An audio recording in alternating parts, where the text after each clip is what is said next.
الحمد لله نحمده ونستعينه ونستغفره ونؤمن به ونتوكل عليه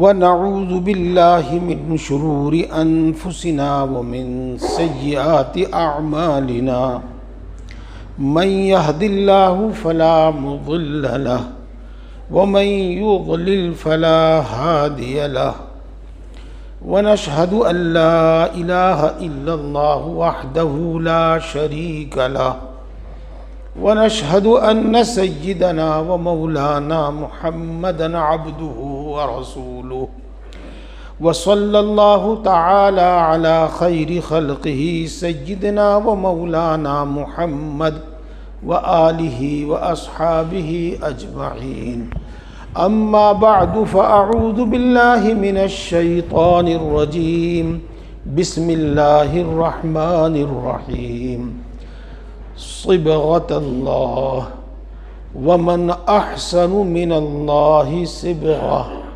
ونحن له عابدون صدق الله العظيم۔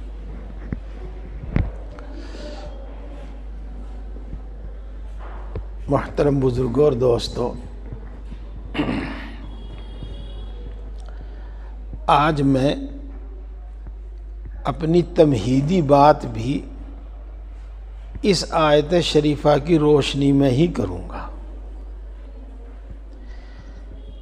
تمہیدی بات آپ کو معلوم ہے کہ بیان سے پہلے اکثر و بیشتر ہر مہینے ہی میں یہ بتاتا ہوں کہ ہمارے اس اجتماع کا مقصد کیا ہے، دور دراز سے چل کر یہاں آنے، یہاں رات گزارنے کا ہمارا مقصد کیا ہے، کیوں آپ کو بلایا جاتا ہے، کیوں آپ کو زحمت اور تکلیف دی جاتی ہے۔ یہ مقصد ہمارے سامنے آ جاوے، یہ بات اچھی طرح ہمارے ذہن نشین ہو جاوے، تاکہ پھر ہمیں ایک صحیح راستہ، سیدھا راستہ بھی دکھائی دیتا رہے اور پھر ہم اسی کے مطابق چلتے بھی رہیں۔ جب ہمارے سامنے منزل بھی ہوگی اور ہمارے سامنے راستہ بھی ہوگا تو ہم جب ہی صحیح چلیں گے۔ اگر منزل نہ ہو تو کدھر جاویں گے، اور منزل تو ہمارے سامنے ہے لیکن راستے کا پتہ نہ ہو تو کس طرف چلیں گے، کیسے چلیں گے۔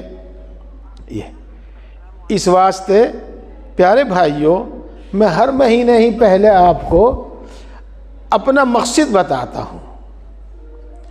آج میں یہ مقصد آپ کو آیت شریفہ کی روشنی میں ہی بتاؤں گا،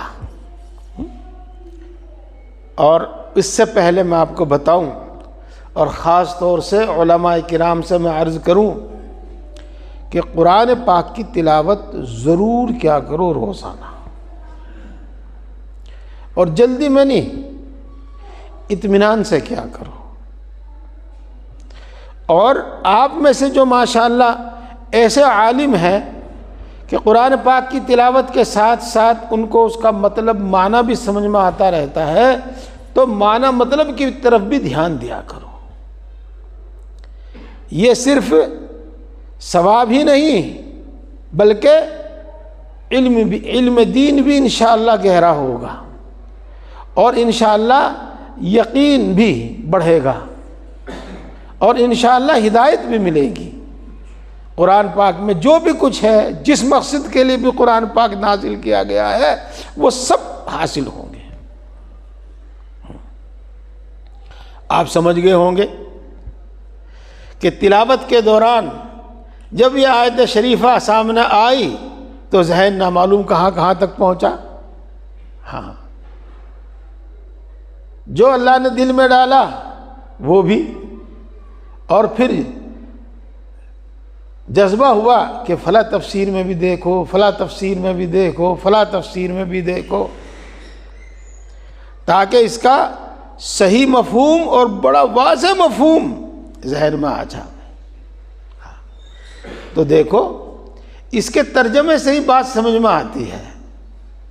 صبغت اللہ، علماء کرام جانتے ہیں کہ فعل محذوف کا مفعول مطلق ہے، اس کا ترجمہ یہ ہوگا کہ اللہ نے ہمیں اپنے رنگ میں رنگ دیا اور بہت اچھی طرح رنگ دیا. یہ مفعول مطلق تاکید کے واسطے، نوعیت کے واسطے. اللہ نے ہمیں اپنے رنگ میں رنگ دیا اور خوب اچھے سے رنگ دیا. وَمَنْ أَحْسَنُ مِنَ اللَّهِ صِبْغَةً، اور اللہ سے زیادہ اچھا رنگنے والا اور کون ہوگا؟ ظاہر بات ہے کہ اللہ سے اچھا رنگ اور کوئی چڑھا ہی نہیں سکتا، اللہ سے اچھا کوئی رنگ ہی نہیں سکتا. ہاں یہ مطلب ہوا اس کا. تم پیارے بھائیوں، کوشش یہ ہے، محنت بھی یہی ہے، سمجھانا بھی یہی ہے کہ ہم اللہ کے رنگ میں رنگ جائیں. ہم پر اللہ کا رنگ چڑھ جاوے. ہاں اللہ کے رنگ میں رنگ جاویں، ہم پر اللہ کا رنگ چڑھ جاوے. اور ایک مومن کے واسطے تو کیا، بلکہ جو اللہ کو ماننے والا ہے، چاہے وہ مومن بھی نہ ہو، وہ بھی اس بات کو سمجھ سکتا ہے اور زبان سے کہے گا کہ یقیناً اللہ کے رنگ سے بڑھیا تو کوئی رنگ ہو ہی نہیں سکتا. جس کو اللہ اپنے رنگ میں رنگ دے، اس سے تو کوئی، اس سے زیادہ اچھا تو کوئی رنگ ہی نہیں سکتا. ہاں اب پیارے بھائیوں، یہ سوچیں، یہ غور کریں کہ اللہ کے رنگ میں رنگنے کا کیا مطلب، اللہ کے رنگ، اللہ کا رنگ چڑھنے کا کیا مطلب. تو اللہ کا رنگ چڑھنا، اللہ کے رنگ میں رنگنا، اس کا مطلب یہ ہے کہ جو اللہ کو پسند وہ ہمیں پسند، اور جو اللہ کو ناپسند وہ ہمیں ناپسند. یہ ہے اللہ کے رنگ میں رنگنا، یہ ہے اللہ کے رنگ میں رنگنا. دوسرے الفاظ میں بھی اسی کو کہیں گے، جو اللہ کا حکم وہ ہماری سوچ، جو اللہ کی بات وہ ہماری بات. یہ ہے اللہ کے رنگ میں رنگنا. جو اللہ کا حکم وہ ہمارا عمل، یہ ہے اللہ کے رنگ میں رنگنا. امید تو ہے کہ اسی سے بات سمجھ میں آ گئی ہوگی، لیکن میں اکثر و بیشتر کوشش یہ کرتا ہوں کہ دل میں نہیں بلکہ دل کی تہ میں اتر جاوے بات، اور اچھی طرح نہیں بلکہ بہت اچھی طرح سمجھ میں آ جاوے بات. میں نے آپ کو کئی جملے بتائے تھے، وہ آپ کو یاد ہوں گے. اللہ کی محبت ہر محبت پر غالب آ جاوے، اللہ کا خوف ہر خوف پر غالب آ جاوے، اور اللہ کی طلب ہر طلب پر غالب آ جاوے. یہی ہے وہ اللہ کا رنگ چڑھنا، اور یہی ہے وہ اللہ کے رنگ میں رنگنا. یہ پیارے بھائیوں، میں ابھی اسی کو اور تھوڑا سا صاف کر کے بتانا چاہتا ہوں، اور ایک واقعے سے میں مدد لوں گا تاکہ مفہوم آپ کے ذہن میں اچھی طرح بیٹھ جاوے، اچھی طرح بیٹھ جاوے. جہاں میں پڑھایا کرتا تھا وہاں پر ایک صاحب کو رمضان شریف میں اذان کے فوراً بعد، جیسا کہ سبھی مسجدوں میں جماعت ہوتی ہے فجر کی، اس پر اعتراض تھا. اور وہ اتنا ضدی اور اتنا ہٹی آدمی تھا کہ وہ فجر کی نماز جماعت سے نہیں پڑھتا تھا، بلکہ عام دنوں میں، جس کو ہم اسفار کہتے ہیں، چاندنے میں، روشنی میں، جس وقت فجر کی نماز ہوتی ہے اسی وقت وہ تنہا نماز پڑھتا تھا. لیکن اذان کے بعد وہ جماعت سے سب کے ساتھ نماز نہیں پڑھتا تھا، اور یوں کہتا تھا وہ کہ اس وقت نماز ہوتی نہیں، اس وقت تو نماز مکروہ ہو، تم رمضان میں اس وقت کیوں پڑھتے ہو نماز؟ یہ تو میں وہاں ان دنوں پڑھانے گیا تھا۔ ایک دن انہوں نے مجھ سے بھی یہ مسئلہ معلوم کر لیا۔ اب مجھے ان کا طرز عمل معلوم نہیں تھا کہ ان کا طرز عمل کیا ہے، مجھے کچھ معلوم نہیں تھا کہ ان کی سوچ کیا ہے، ان کا کہنا کیا ہے۔ میں نے اس سلسلے میں جو کچھ کتابوں میں پڑھا، جو اپنے اساتذہ سے سنا، وہ ان کو بتا دیا کہ دیکھو عام دنوں میں اسفار میں یعنی روشنی میں اور تاخیر سے جماعت اس لیے کی جاتی ہے تاکہ جماعت زیادہ ہو، ہر شخص جماعت میں شریک ہو سکے اور جماعت میں نمازیوں کی مقتدیوں کی تعداد زیادہ ہو، سب کو جماعت مل سکے۔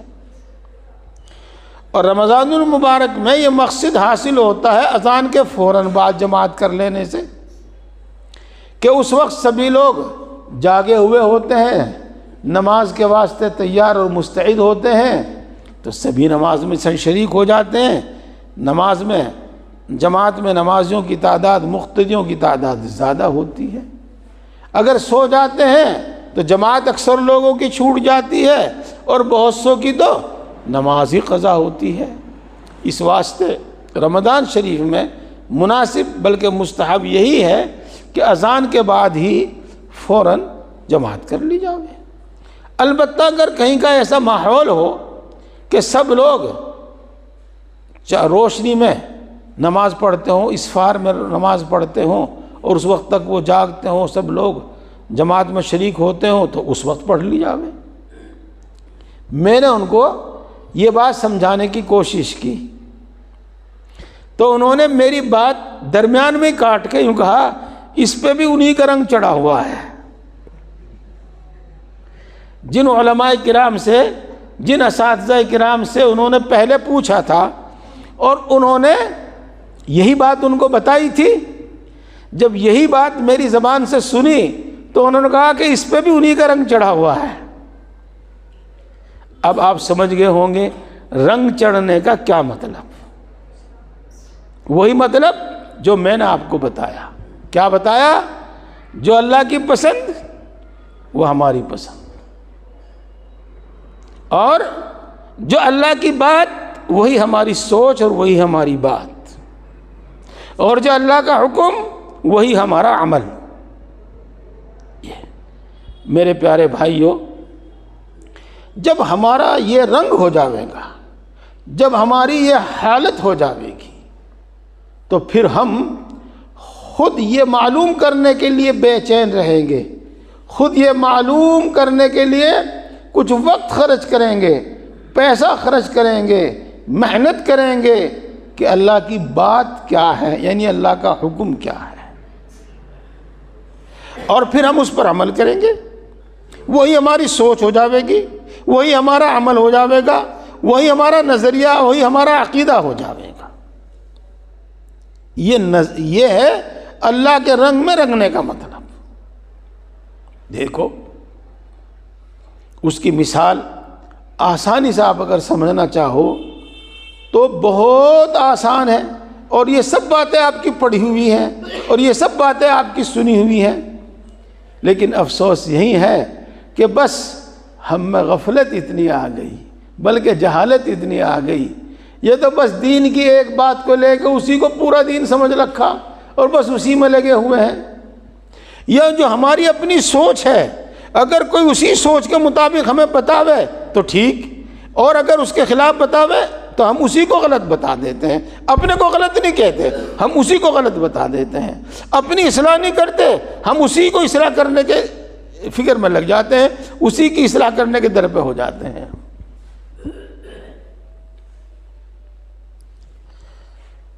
بہت مرتبہ حضرت شاہ براء الحق صاحب نور اللہ مرقدہ ناراض ہو کر، خفا ہو کر یوں فرماتے تھے، تم کس کی اصلاح کے لیے آئے ہو؟ اپنی اصلاح کے لیے آئے ہو یہ ہماری اصلاح کے لیے آئے ہو، اپنی اصلاح کے لیے آئے ہو، یہ دعوت الحق والوں کی اصلاح کے واسطے آئے ہو۔ یہ ہوتا کیا تھا؟ کہا کچھ جاوے، کیا کچھ جاوے، سمجھایا کچھ کیا، سمجھایا کچھ جاوے، اور جب پوچھو اور جب عمل دیکھو تو کچھ اور ہی دکھائی دے۔ ہاں، تو یہ رنگ نہیں چڑھا۔ رنگ کسے کہتے ہیں؟ رنگ اس کو کہتے ہیں، دیکھو آپ نے بہت مرتبہ سنا ہوگا، میں نے بھی سنایا ہے آپ کو، بہت سارے واعظ سناتے ہیں اس واقعے کو، حدیثوں میں بھی لکھا ہے۔ جی، شراب عرب کی گھٹی میں پڑی ہوئی تھی، اور اس کے بغیر ان کا نہ دن گزرے تھا نہ ان کی رات گزرے تھی، نہ ان کی مہمانی ہوتی نہ ان کی ضیافت ہوتی، اس کے بغیر کچھ بھی نہیں ہوتا تھا۔ اور کس کثرت سے پیتے تھے وہ آپ کو اسی سے معلوم ہو جاوے گا۔ یہ اللہ رب العزت نے بتدریج یعنی آہستہ آہستہ شراب کی ممانعت فرمائی۔ پہلے اس کا نفع بیان کیا اور اس کی مضرت اور نقصان بیان کیا، بعضوں نے تو اسی وقت چھوڑ دی۔ پھر اللہ تبارک و تعالیٰ نے جزوی طور پر اس پر پابندی لگائی اور یہ فرمایا کہ نماز کے اوقات میں مت پیا کرو۔ میں حاصل بتا رہا ہوں آیات اور احادیث کا۔ تو بعضوں نے نماز کے اوقات میں کیا، تمام اوقات میں اس کو پینا چھوڑ دی، اور بعض گنجائش سے فائدہ اٹھاتے ہوئے نماز کے اوقات کے علاوہ دوسرے اوقات میں پیتے رہے، لیکن بہرحال ابھی تک پینے والے پی رہے تھے۔ لیکن رسول اللہ صلی اللہ علیہ وسلم کی طرف سے منادی، اعلان کرنے والا اعلان کرتا ہے کہ شراب حرام، بالکل حرام، ایک قطرہ بھی اس کا حرام۔ یہ تو روایات میں آتا ہے کہ جس کے ہاتھ میں پیالہ تھا اور جس کے منہ کے قریب پیالہ تھا اس نے بھی وہ پھینک دیا۔ اور مدینے کی گلیوں میں شراب اس طرح بہہ رہی تھی جس طریقے سے بارش کا پانی بہتا ہے۔ جو سوچ، جو بس یوں کہہ لو، تھوڑا سا ادب کا پہلو منہور ہے، جو بات اللہ کی وہ سوچ ہماری، اور جو حکم اللہ کا وہ عمل ہمارا۔ یہ مطلب ہے رنگ چڑھ جانے کا، یہ مطلب ہے رنگ چڑھ جانے کا۔ پیارے بھائیوں، صحابہ کرام رضوان اللہ تعالی علیہم اجمعین کی زندگی میں یہ باتیں، یہ مثالیں بہت ملتی ہیں، بہت ملتی ہیں۔ ایک اور واقعہ ہے، اس کو بھی سمجھو، سنو، سمجھایا ہے، وہ کوئی زیادہ بھاری بات نہیں ہے۔ ہاں، غزوہ خیبر، جنگ خیبر یوں کہہ لو۔ آپ جانتے ہیں کہ وقت پہ بھوک لگتی ہے، چاہے کھانا ملے یا نہ ملے، اور چاہے بھوک لگ کے پھر دب جاوے، لیکن اپنے وقت پہ بھوک لگتی ہے۔ اور ایک بار چاہے دب جاوے، لیکن جب بھوک پورے شدت کے ساتھ لگتی ہے پھر وہ دبتی بھی نہیں، پھر تو جب تک کھا نہ لے اس وقت تک چین نہیں آتا۔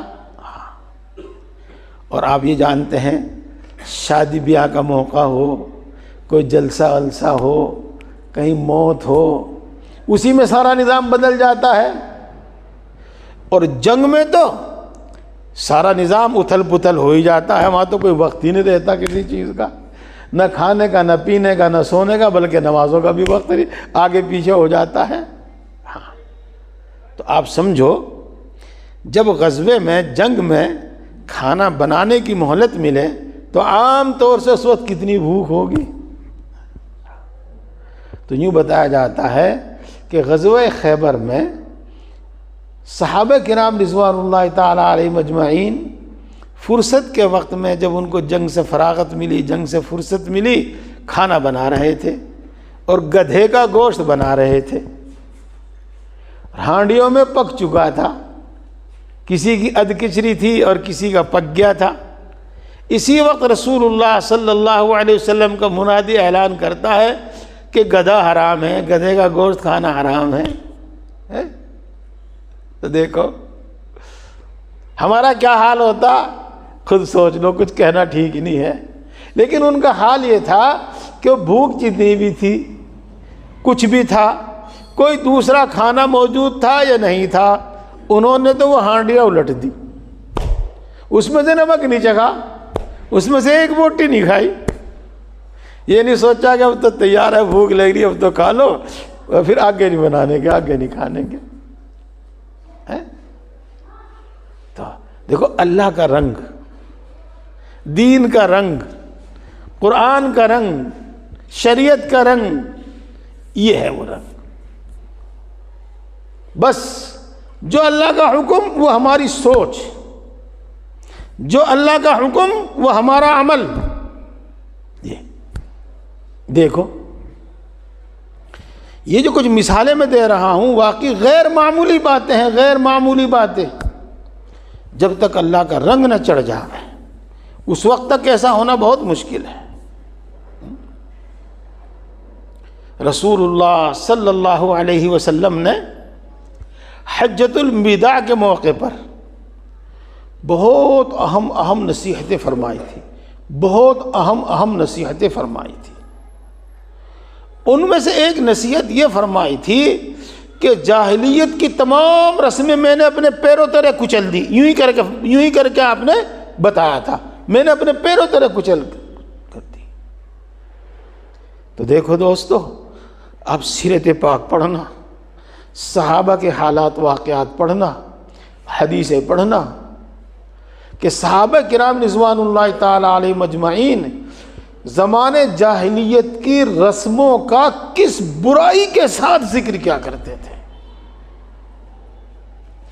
یوں فرماتے تھے جب ہم پر اللہ کا انعام اور احسان نہیں ہوا تھا، ہم جہالت کے زمانے میں یہ کیا کرتے تھے، ہم اپنی ناسمجھی کے زمانے میں یہ کیا کرتے تھے۔ اب ان سب چیزوں سے ان کو نفرت تھی، اب ان سب چیزوں سے ان کو نفرت تھی۔ اور اللہ کے رسول صلی اللہ علیہ وسلم کی بتائی ہوئی ایک ایک بات جس کو ہم یوں کہتے ہیں کہ مستحب ہے، لیکن وہ ان کے نزدیک مستحب نہیں، مستحب کا درجہ نہیں، وہ اس پر اس طرح عمل کرتے تھے جیسے کہ فرض کا درجہ۔ ہاں سمجھو میرے دوستو، یہ کس چیز کے اثرات ہیں جس چیز کے اثرات ہیں، لیکن فی الحال تو میں آپ کو بتا رہا ہوں کہ اللہ کے رنگ میں رنگ جانے کے اثرات ہیں، چاہے محبت کی وجہ سے ہو، چاہے خوف کی وجہ سے ہو، یا عظمت کی وجہ سے ہو، اللہ کے رنگ میں رنگ جانا۔ قصہ مشہور ہے، میں نے بھی آپ کو سنایا، بار بار سنا ہے، آپ نے ضرور سنا ہوگا۔ حضرت عبداللہ بن عباس نہیں، حضرت انس رضی اللہ تعالی عنہ رسول اللہ صلی اللہ علیہ وسلم کے خادم تھے۔ ایک مرتبہ آپ صلی اللہ علیہ وسلم کی دعوت ہوئی، انس بھی ساتھ گئے، تو انہوں نے دیکھا کہ رسول اللہ صلی اللہ علیہ وسلم پیالے میں انگلی سے گھیا کے قتلے تلاش کر کے کھا رہے ہیں۔ ہمارے جیسا نہیں ملے تھا قورمہ بھنا ہوا، وہاں تو ایسا ہی ملے تھا جیسا ہم نے کھایا پڑھنے کے زمانے میں۔ کیسا کہ اگر دال کا دانہ تلاش کرنا ہو تو ناک بند کرو، پیالے میں گچکی لگاؤ اور ایک آدھا دانہ کہیں سے لاؤ تلاش کر کے، اگر مل جاوے تو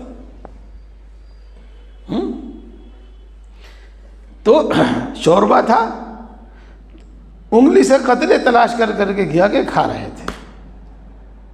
آپ سمجھ سکتے ہیں کہ یہ عمل یہ بتاتا ہے کہ رسول اللہ صلی اللہ علیہ وسلم کو گھیا پسند ہے۔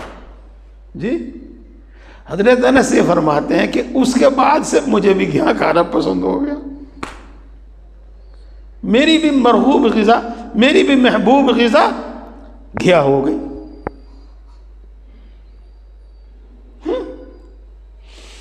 اللہ کے رنگ میں رنگ جانا، اللہ کے رنگ میں رنگ جانا. جہالت کا رنگ چڑھا ہے، نفس کا رنگ چڑھا ہے، شیطانیت کا رنگ چڑھا ہے، اس کے اثرات الگ ہوں گے، اور اللہ کا رنگ چڑھنے کے اثرات الگ ہوں گے.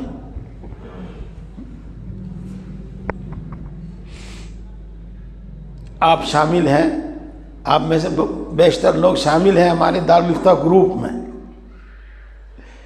اس میں آپ دیکھنا لوگوں کے سوال کیا آتے ہیں،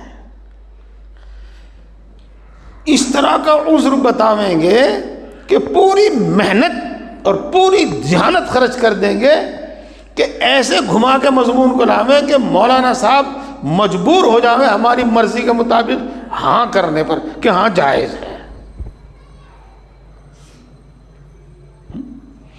یہ نفس کا رنگ ہے، یوں کہو شیطان کا رنگ ہے. نہیں، بس سیدھی بات یہ ہے کہ اس سلسلے میں اللہ کا حکم کیا ہے،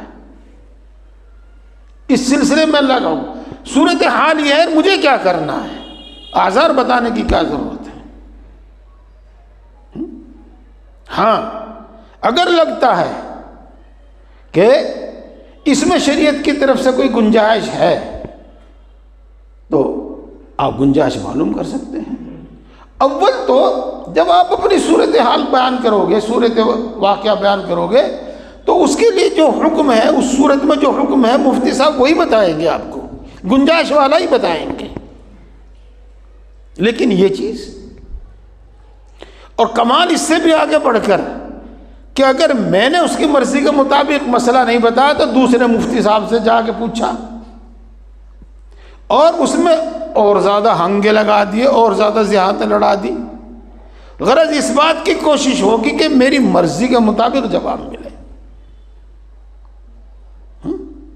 خاص طور سے طلاق کے مسئلے میں ایک صاحب پہلے میرے پاس آئے اور صورتحال بیان کرنے لگے تو جی اس میں کیا جواب ہو سکتا ہے شریعت کا. اب اللہ نے دماغ میں بات ڈالی کہ میں نے کہا اس کا منشا یہ ہے کہ یہ پوچھے کہ جواز کا فتویٰ کس شکل میں آ سکتا ہے، کیا بیان دینے میں جواز کا فتویٰ آ سکتا ہے. یہ پہلے سے میرا آئیڈیا لے لے، میرا اندیا لے لے اور پھر اسی طرح لکھے. ہم نے کہا بھائی ہم طلاق کا مسئلہ زبانی نہیں بتایا کرتے، آپ طلاق کا جو بھی صورتحال ہے وہ لکھ کے لائیے گا، ہم اس کے مطابق جواب دیں گے. اجی میں بعد میں لکھ کے لاؤں گا، کوئی بتا تو دو. میں کہا جب لکھ کے لاؤ گے جب ہی بتاؤ گے. جی ہاں، بہرحال ہم گنجائش نکالنے کے در پر رہتے ہیں، گنجائش نکالنے کے در پر رہتے ہیں. اور کمال کی بات یہ ہے کہ جو مولانا ہماری مرضی کے مطابق مسئلہ بتاوے وہ بہت اچھا مولوی، اور جو ہماری مرضی کے خلاف بتاوے وہ غلط. 10 عیب ہم اس کے خود نکال دیں گے پھر. بلکہ اب تو شیخ بھی بنا لیا، بیعت بھی کر لیا، اس کے بعد بھی جب دیکھا کہ ہماری مرضی کے مطابق نہیں ہے تو چھوڑ کر چلے گئے. جہاں مرضی کے مطابق ہو رہا ہے وہاں چلے گئے. میرے دوستو، یہ نفسانیت کا اثر ہے، یہ شیطانیت کا اثر ہے، شیطانیت کا اثر ہے. بہرحال امید ہے کہ ان تمام مثالوں سے بات اچھی طرح سمجھ میں آ گئی ہوگی. بس اب میں آپ کو آخری بات اور بالکل ان سب باتوں کا حاصل یہ، ہماری طبیعت ایسی ہو جاوے، ہمارا مزاج ایسا ہو جاوے کہ ہمیں اس بات کی تلاش رہے کیا کرنا، کس طرح کرنا. پیارے بھائی سمجھ میں آئی بات؟ مجھے کیا کرنا اور کس طرح کرنا، مجھے کیا کرنا اور کس طرح کرنا، بس یہاں آ جائے، ہماری طبیعت ہمارا مزاج ایسا بن جائے، نفع ہو تب بھی، نقصان ہو تب بھی، سستی میں ہو تب بھی، چستی میں ہو تب بھی، خوشی میں ہو تب بھی، اور غم میں ہو تب بھی۔ یہ مطلب ہے اللہ کا رنگ چڑھ جائے۔ میرے پیارے بھائیوں، جس دن ہم پر اللہ کا رنگ چڑھ جاوے گا، جس دن ہم پر صحیح دین کا صحیح رنگ چڑھ جاوے گا، اس دن ہمارا حال ہی الگ ہوگا۔ ہمیں علم دین کے فضائل بتانے کی ضرورت نہیں رہے گی، ہمیں علم دین کی خود ضرورت محسوس ہوگی۔ اور جیسے کہ آپ کتابوں میں پڑھتے ہیں، ایک ایک مسئلہ معلوم کرنے کے لیے دسیوں کوس جاتے تھے،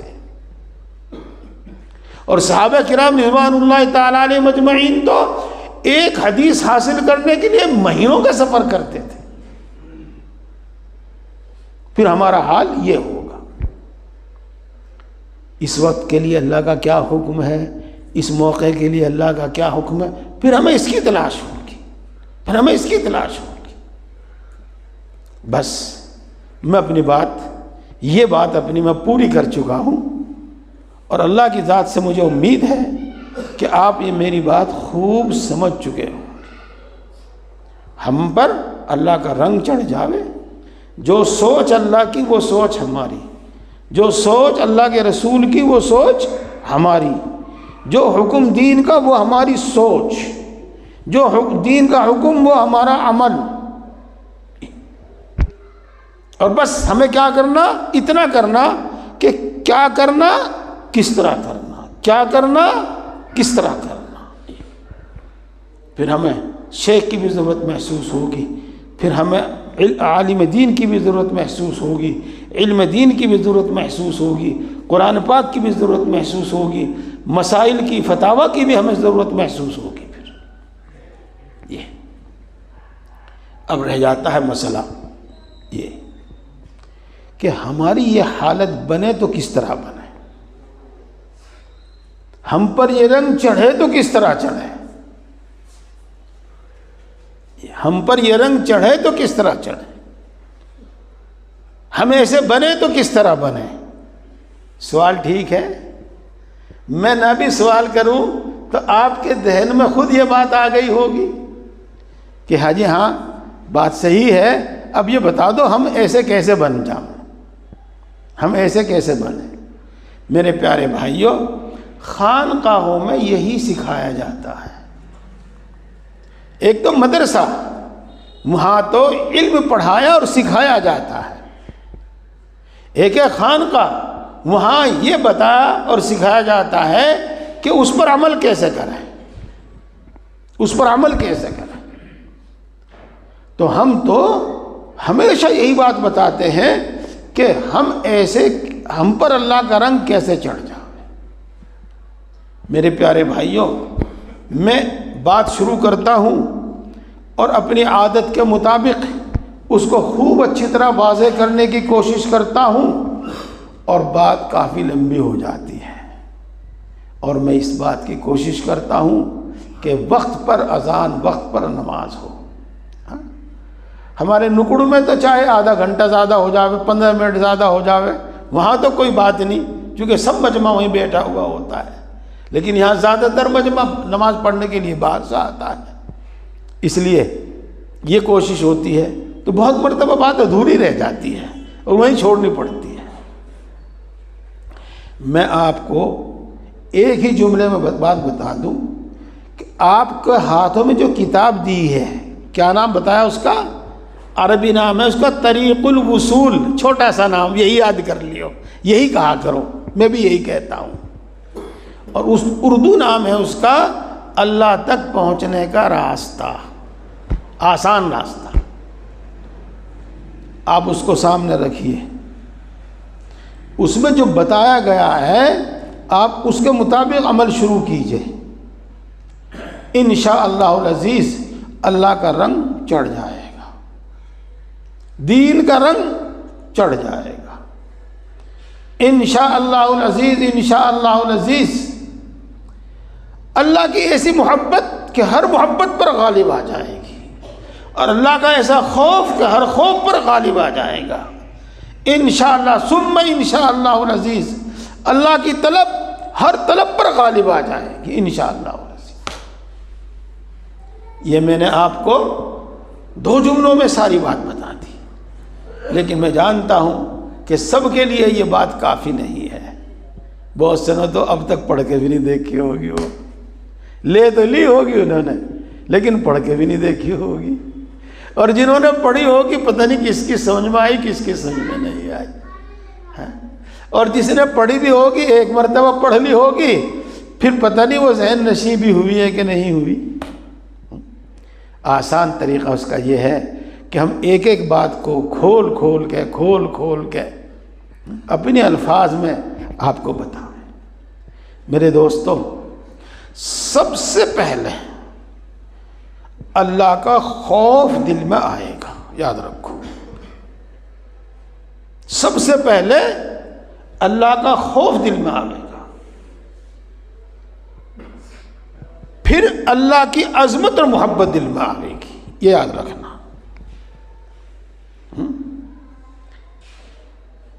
کہنے کو جی تو نہیں چاہتا، بادل ناخواستہ کچھ باتیں کہنی پڑ جاتی ہیں، اور اپنے حضرت سے سنا ہوا ہے اس لیے کہہ دیتا ہوں، اگر اپنے حضرت سے بات نہ سنی ہوئی ہوتی تو میں بالکل نہ کہتا۔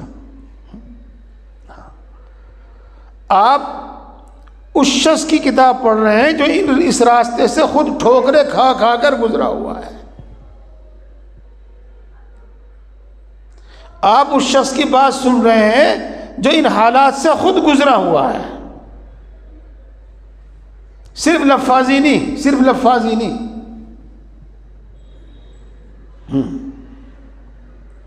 تو پہلے اللہ کا خوف پیدا ہوتا ہے، اور پھر اس خوف میں اللہ کی عظمت شامل ہوتی ہے، اس کو خشیت کہتے ہیں، خشیت، اور عامتاً اس کے بعد اللہ کی محبت پیدا ہوتی ہے، اور یہ خوف و خشیت، یہی کو عظمت و محبت، یہی عمل پر آمادہ کرتی ہے، علم نہیں یہ کام کرتا، یہ کام علم کا نہیں ہے، یہ ہے کام اللہ کے خوف کا، اللہ کی خشیت کا، یہ کام ہے اللہ کی محبت کا۔ علم کتنا بھی بڑا ہو، کتنا بھی زیادہ ہو،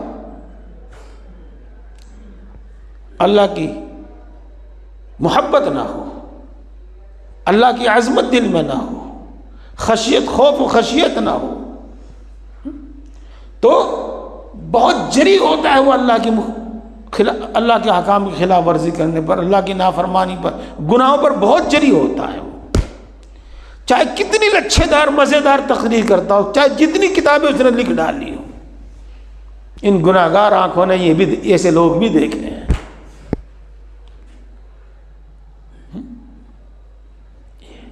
تو پہلے اللہ کا خوف پیدا ہوگا، انسانی طبیعت فطرت اسی طرح کی ہے،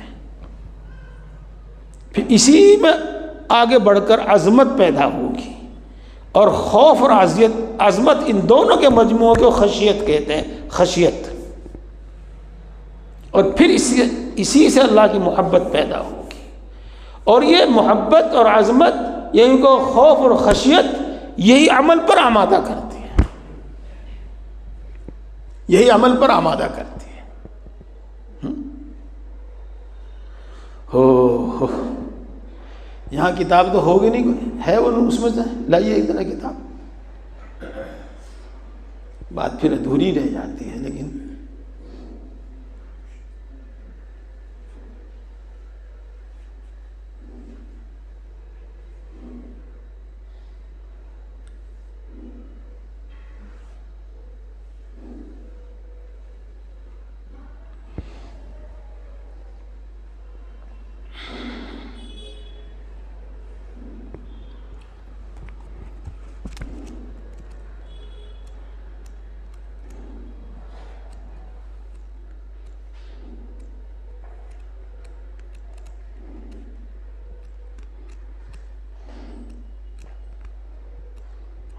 اس میں مراقبے کا بیان کہاں ہے؟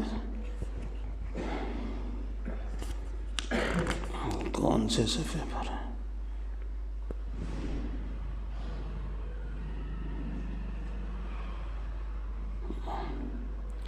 سب سے پہلے لکھے ہوئے تو کہاں کو؟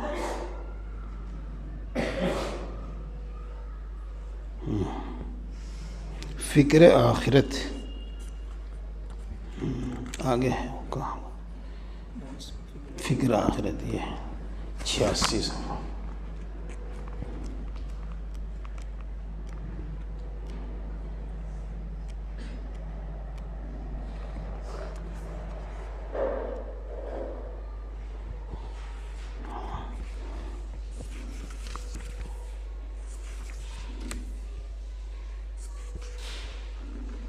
دیکھو دوستو،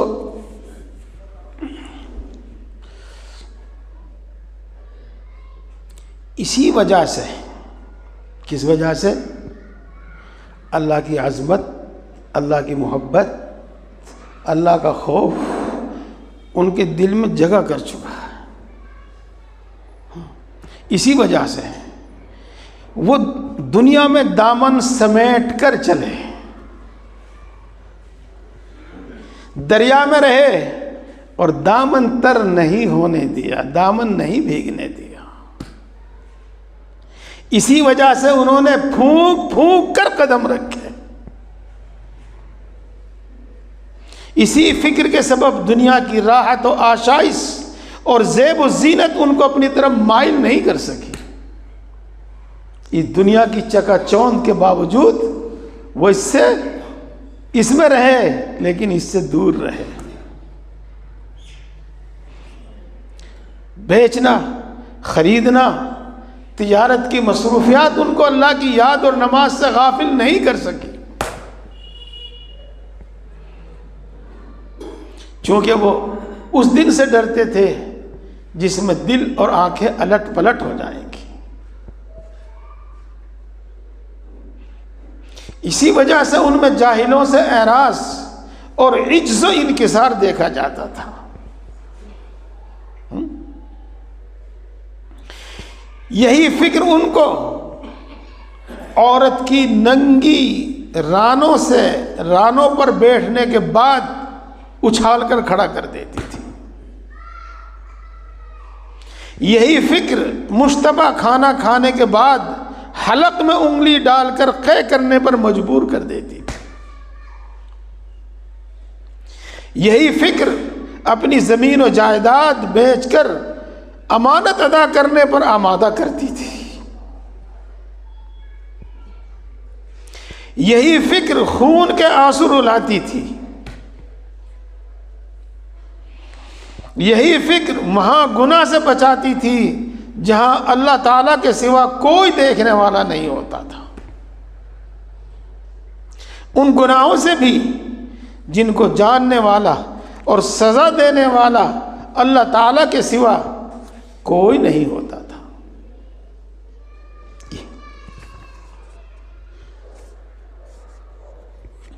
اور بھی ہے اس میں، کہاں کو ہے؟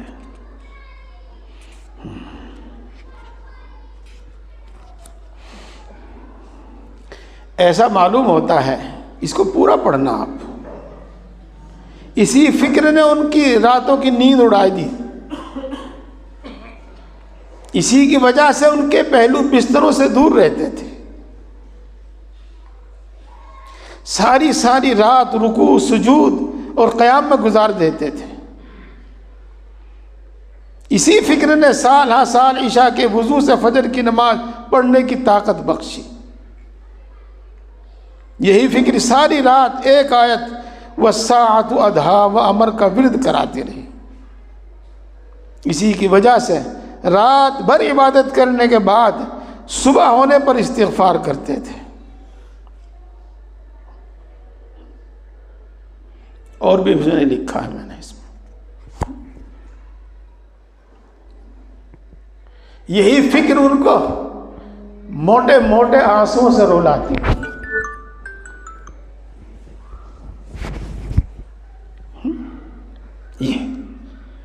میرے پیارے بھائیوں، اللہ کی عظمت،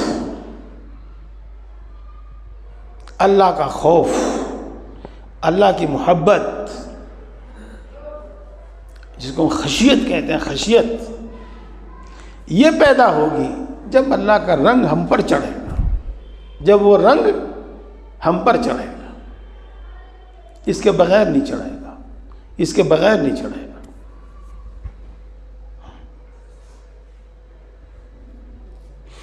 اور جب تک یہ رنگ نہیں چڑھے گا اس وقت تک ہم مطیع و فرما بردار بندے، پورے مطیع و فرما بردار بندے نہیں بنیں گے، اس وقت ہم متقی پرہیزگار نہیں بنیں گے، ہم اشراق چاشت اوابین کے پابند نہیں بنیں گے، ہمارے لیے تہجد میں پڑھ اٹھنا اس وقت تک آسان نہیں ہوگا،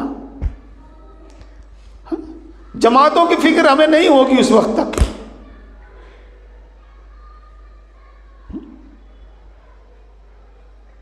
یہ سمجھ لو۔ اب یہ فکر کیسے پیدا ہوگی؟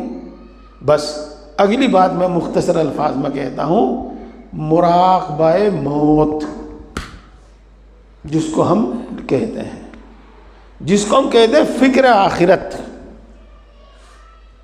اس میں نے ایک جملہ لکھا ہے، اہل علم سمجھ لیں، سب سمجھے نہ سمجھے۔ اللہ کی صفات جلالیہ کا استحضار، یہ اللہ کا خوف اور خشیت ہے، اور اللہ کی صفات جلالیہ کا ظہور اللہ کا عذاب ہے۔ یہ دو الگ الگ چیز نہیں ہیں۔ اس لیے بس مرنے کے بعد کیا ہوگا اس کو بار بار پڑھو، ہمیشہ پڑھو، بار بار پڑھو، جب تک یہ فکر دل پر غالب نہ آ جاوے، جب تک دل و دماغ پر نہ چھا جاوے، پڑھتے رہو۔ اور اس کے بعد بھی سونے سے پہلے 2 منٹ، 4 منٹ، 10 منٹ اس کو روز سوچو، تب یہ رنگ چڑھے گا، تب یہ خوف و خشیت اور یہ عظمت و محبت تب پیدا ہو۔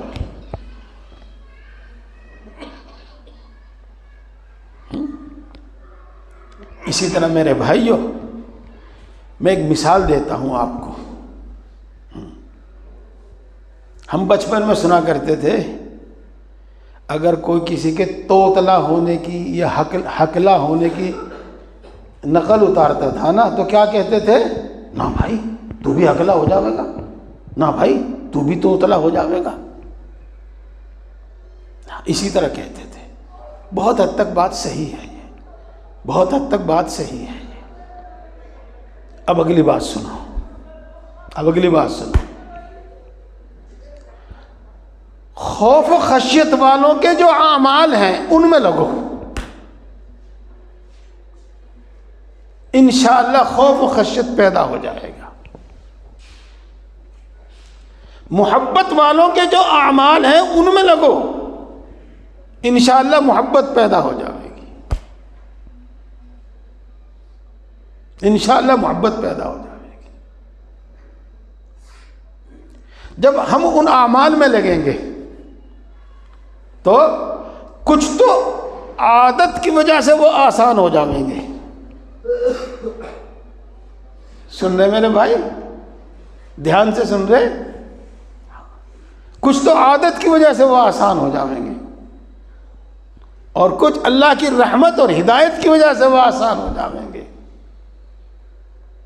اور کچھ اللہ کی خوف، اللہ کا خوف و خشیت اور محبت و عظمت پیدا ہو جائے گی، اور پھر اعمال آسان ہو جائیں گے۔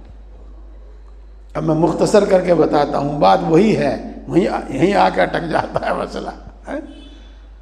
نماز پابندی سے، جس طرح بتا رکھا آپ کو اس طرح سے، کس طرح؟ جماعت کے ساتھ، صف اول میں، تکبیر اولیٰ کے ساتھ، اسی کی عادت ڈالو، اسی کی فکر کرو، اسی کا اہتمام کرو، اس میں کمی کوتاہی نہ کرو۔ ہاں دیکھو، علماء کرام نے لکھا ہے، مفتیان کرام لکھتے ہیں، اور اولیاء اللہ تو لکھتے ہی لکھتے ہیں، وہ تو کہتے ہی کہتے ہیں۔ ادھر تو جماعت ہو رہی اور ہم قرآن شریف پڑھ رہے، ہم بھی تو، وہ بھی تو عبادت ہے، وہ بھی تو نیک کام ہے، لیکن گناہ گار ہیں آپ۔ کیوں؟ یہ تو جماعت کے ساتھ نماز پڑھنے کا وقت ہے، تم اس وقت میں پڑھ رہے ہو قرآن۔ تو روزی روٹی کمانا جائز ہے، روزی روٹی کمانا ہماری ضرورت ہے، آرام اور راحت ہماری ضرورت ہے، لیکن جب نماز کا وقت ہے، جب جماعت کا وقت ہے، تو اب نماز مقدم ہے، کمانے پر بھی اور سونے پر بھی اور راحت پر بھی۔ اب نماز، جماعت کے ساتھ نماز مقدم ہے۔ اگر یہ جماعت کی نماز تو نے چھوڑی تو تو نے جرم کیا، گناہ کیا۔ یہ اب آپ سمجھ لیجئے گا کہ نفس ہمیں یہی کہتا ہے، ابھی تو 10 منٹ ہیں، ابھی تو 5 منٹ ہیں، اور جب پہلے تو دکھائی دیتا رہے 5 منٹ کے بھی 20 منٹ، اور جب ہم دوسرے کام میں لگے ہیں تو یہ 20 منٹ ایسے گزرے کہ پتہ بھی نہیں چلتا، اوہو جماعت کھڑی ہوگی بھائی، اب بھاگتے ہم وہاں سے، اور بھاگتے بھاگتے پیشاب کا تقاضا ہو گیا، اب پہلے پیشاب کریں گے اور پھر وضو کریں گے، اور جماعت تو گئی بس۔ ہاں، یہی حال تہجد میں ہوتا ہے، یہی حال معمولات کے وقت ہوتا ہے۔ نماز جماعت کے ساتھ، تکبیر اولیٰ کے ساتھ، اور اس کے بعد جس طرح پڑھ سکو پڑھو، چھوڑو مت، اور اس کے بعد اگر چھوٹ بھی گئی تو اگلی نماز سے پہلے یہ پچھلی چھٹی ہوئی نماز پڑھ لو۔ یہ تو نماز کے متعلق ہو گیا، اور نماز ہی ایک روزانہ کا عمل ہے۔ جی دوسری بات، گناہ چھوڑ دو۔ جب تک گناہ نہیں چھوڑو گے کچھ نہیں ہونے کا، یاد رکھنا، سچ بتا رہا میں بات آپ کو۔ اس گناہ کی نحوست یہ ہے کہ جو نیک اعمال کر رہے ہو وہ بھی چھوٹ جائیں گے، ان میں بھی سستی اور کوتاہی ہونے لگے گی۔ جی ان میں بھی سستی اور کوتاہی ہونے لگے گی۔ گناہ زہر ہے، گناہ آگ ہے، آگ، شعلہ جو سب کچھ جلا کے پھینک دیتا۔ اور پیارے بھائیوں، مسنون دعائیں، جس شخص کی عادت مسنون دعاؤں کی ہو گئی، بس سمجھو کہ اللہ کا رنگ چڑھ گیا اس پر، اللہ کے رسول صلی اللہ علیہ وسلم کا رنگ چڑھ گیا اس پر۔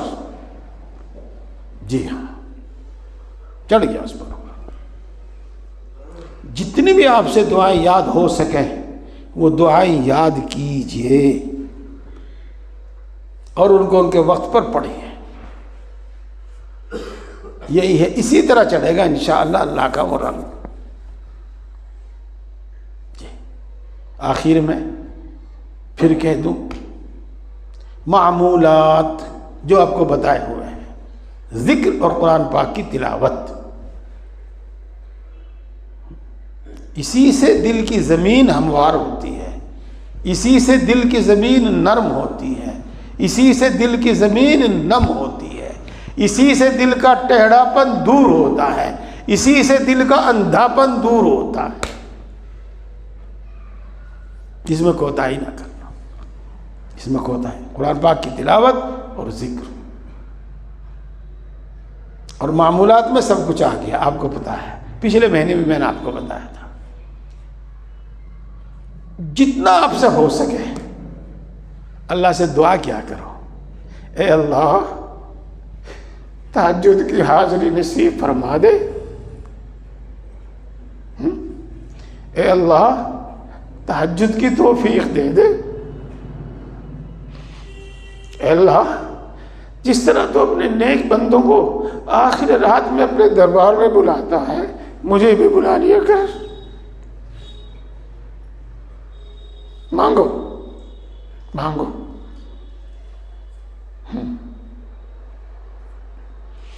میرے دل و دماغ پہ یہ مضمون چھایا ہوا تھا، میں نے یہ مضمون آپ کے سامنے بیان کر دیا۔ رمضان شریف آ رہا ہے، ہدایت کا مہینہ ہے، تقوی کا مہینہ ہے۔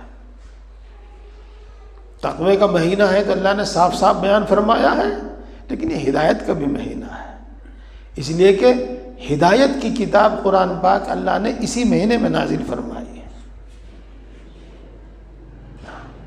روزہ رکھو روزے کی طرح، اور تراویح پڑھو تراویح کی طرح۔ روزہ رکھو روزے کی طرح، تراویح پڑھو تراویح کی طرح، اور اس کے ساتھ چونکہ اس مہینے میں نیکیوں کی قیمت، نیکیوں کے دام بڑھ جاتے ہیں، ہدایت آسان ہوتی ہے۔ جتنی زیادہ تلاوت ہو سکے تلاوت کرنا، جتنے نوافل زیادہ پڑھ سکے اتنے نوافل زیادہ پڑھنا۔ جیسے کہ میں نے ابھی بتایا تھا کہ جماعت کے وقت میں اگر کوئی تلاوت کرے تو گناہ گار ہے، مجرم ہے۔ ہاں تو میرے بھائیوں، یہ ہدایت کا مہینہ ہے، تقوی کا مہینہ ہے۔ اس میں تھوڑا کم کما لینا، تھوڑا کم کما لینا۔ یہ نہیں کہ سیزن ہے سب کچھ غائب، سیزن ہے سب کچھ غائب ہے، نیکیوں کا بھی تو سیزن ہے، عبادت کا بھی تو سیزن ہے۔ ہاں بس یہی ہے، علم عمل، علم عمل، ذکر، مجاہدہ، فکر آخرت، اللہ والوں کی صحبت، اسی سے چلے گا رنگ۔ کام میں لگو، کام میں لگو، کچھ کام نہیں آئے گا، ایمان اور اعمال کے سوا کچھ بھی کام نہیں آئے گا، نہ اولاد، نہ خاندان، نہ ماں، نہ باپ، نہ عہدہ، نہ علم، کچھ نہیں کام آئے گا۔ اعمال اور ایمان یہی کام آئے گا۔ یہ دھوکے میں نہ رہو، اس 50-60 سال کی زندگی کے واسطے، زندگی کو سنوارنے کے واسطے ہمیشہ کی زندگی برباد نہ کرو، چند دنوں کی راحت کے واسطے ہمیشہ کی تکلیف نہ خریدو، چند دنوں کی عزت کے واسطے ہمیشہ کی ذلت نہ خریدو، کام میں لگو۔ اللہ تعالیٰ توفیق عطا فرمائے۔ وآخر دعوانا الحمدللہ رب العالمین۔ مؤذن صاحب اپنے وقت پہ اذان پڑھ دیں، میں مختصر کر دوں گا دعا۔ الحمدللہ رب العالمین الرحمن الرحیم مالک یوم الدین والصلاة والسلام على سید الانبیاء والمرسلین محمد وآلہ واصحابہ اجمعین۔ لا الہ الا انت سبحانک انی کنت من الظالمین۔ یا احد الصمد الذي لم يلد ولم يولد ولم يكن له كفوا احد۔ اللهم لا احصي ثناء عليك انت كما اثنيت على نفسك۔ اللهم لك العتبى حتى ترضى۔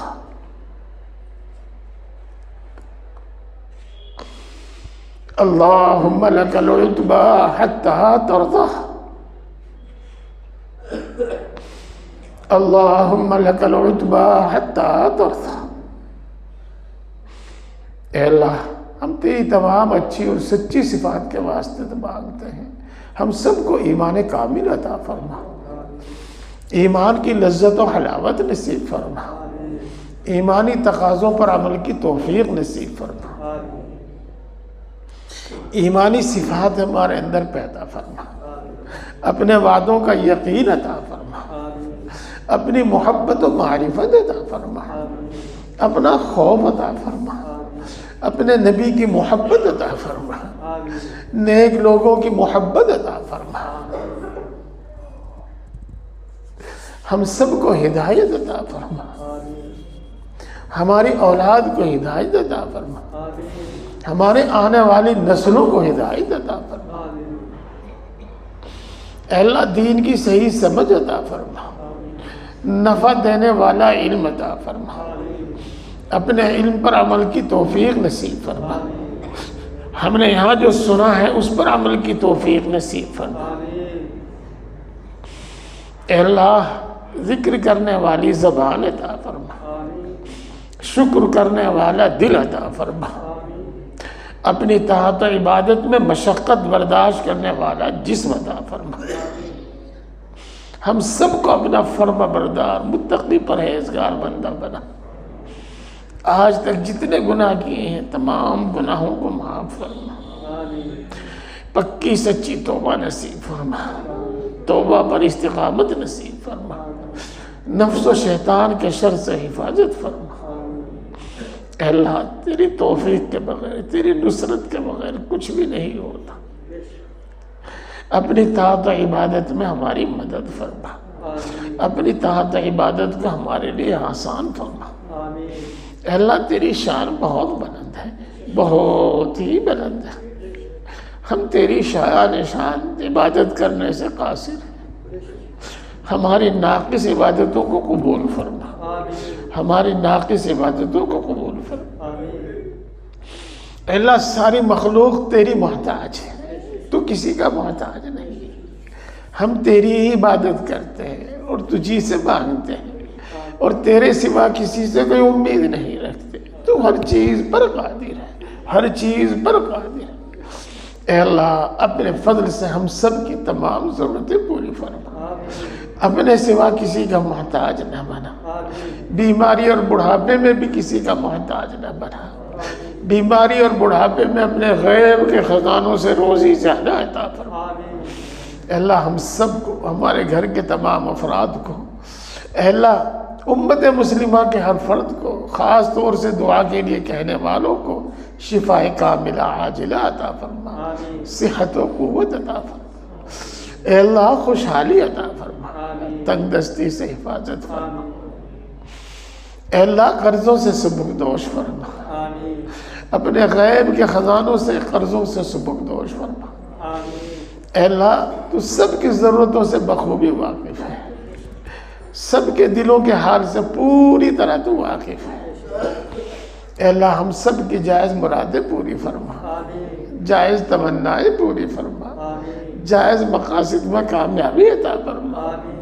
اے اللہ ہر ضرورت پوری فرما، اے اللہ ہر ضرورت پوری فرما، اے اللہ ہر مشکل کو آسان فرما، اے اللہ ہر پریشانی کو دور فرما، اے اللہ اے بگڑی کے بنانے والے ہر بگڑا ہوا کام بنا دے، اے اللہ اے قادر مطلق ہر اٹکا ہوا کام بنا دے، ہر اٹکا ہوا کام بنا دے، ہمارے گھروں میں چین سکون اور سکینہ نازل فرما، اپنی رحمتیں برکتیں نازل فرما، ہمیں نرم مزاجی عطا فرما، نرم کلامی عطا فرما، بردباری عطا فرما، اچھے اخلاق عطا فرما، مال جان ایمان عزت و آبرو کی حفاظت فرما، کسی ظالم کو ہم پر مسلط نہ فرما، کسی بے رحم کو ہم پر مسلط نہ فرما، اچانک پیش آنے والے حوادث سے ہماری حفاظت فرما۔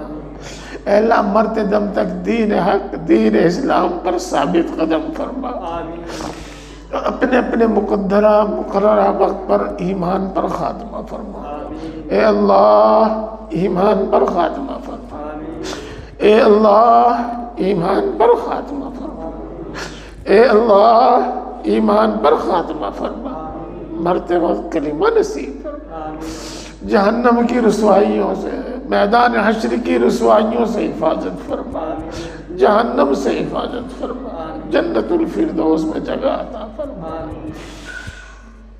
اے اللہ امت کے اندر بیداری اور سمجھداری پیدا فرما، امت کے اندر اتحاد اور اتفاق پیدا فرما۔ اے اللہ اس ذلت سے، بے کسی اور بے بسی سے نجات مرحمت فرما، اسلام اور مسلمانوں کو عزت قوت اور غلبہ نصیب فرما۔ اے اللہ ہر وہ خیر تجھ سے مانگتے ہیں جو تیرے نبی نے مانگی ہے ہم کو عطا فرما، ہر اس شر سے پناہ چاہتے ہیں جس سے تیرے نبی نے پناہ چاہی ہے، اے اللہ اس سے ہماری حفاظت فرما، جو مانگا ہے وہ بھی عطا فرما، جو مانگنے سے رہے گا وہ بھی عطا فرما۔ اے اللہ، اے ہم سب کو پیدا کرنے والے، اے اللہ، اے ہم سب کو پالنے والے، اے اللہ، اے ماں سے زیادہ محبت کرنے والے، اے اللہ، اے باپ سے زیادہ مہربان، ہم اپنا دکھ تجھی کو سناتے، تجھی سے فریاد کرتے۔ سچ ہے، تیرے سوا ہمارا کوئی ہے ہی نہیں، سچ ہے تیرے سوا کسی میں کوئی طاقت اور کوئی مجال ہی نہیں ہے۔ اے اللہ، اپنے فضل و کرم سے اور اپنے نبی پاک حضرت محمد مصطفیٰ صلی اللہ علیہ وسلم کے صدقہ فعل سے ہماری تمام دعاؤں کو قبول فرما، ہمارے حق میں بھی قبول فرما، اور جو دعا کے لیے کہتے ہیں ان کے حق میں بھی قبول فرما۔ آمین آمین یا رب العالمین۔ ربنا تقبل منا انك انت السميع العليم وتب علينا انك انت التواب الرحيم۔ سبحان ربك رب العزة عما يصفون وسلام على المرسلين والحمد لله رب العالمين۔